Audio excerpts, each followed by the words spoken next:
这天气一热啊，大人小孩都不停地找饮料吃，这饮料吃多了对身体也不好。今天我用这马蹄来分享一款特别营养又健康的饮品。先把马蹄的皮给它刨去，刨的这个凸起来的部分呢，我们用小刀给它切去。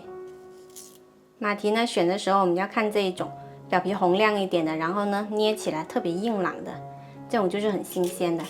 如果说是黑黑的、软乎乎的那一种呢，就不新鲜，千万不要买。皮刨干净了，用清水给它泡着，才不会氧化。然后再给它切碎，也不要切得太碎，留有一点点颗粒感，它吃起来口感会更好。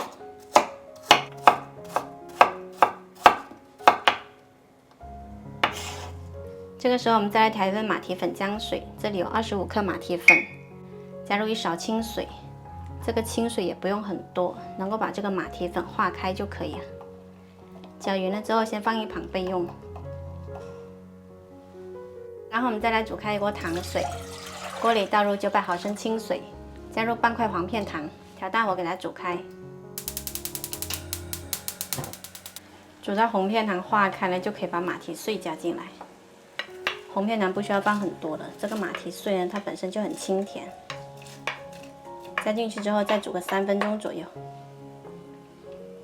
煮开了之后，这面上会有些浮沫，我们要给它撇一下，火不要太大。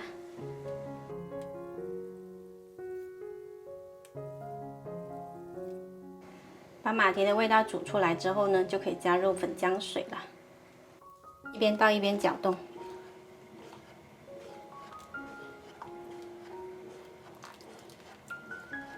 再次煮开就可以关火了。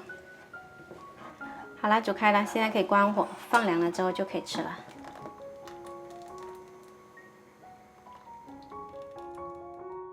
像这种炎热的天气啊，我们可以冷藏了之后再来喝，清凉解暑又解腻。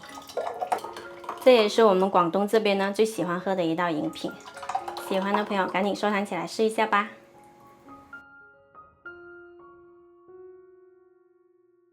孩子们赶紧过来喝下午茶喽！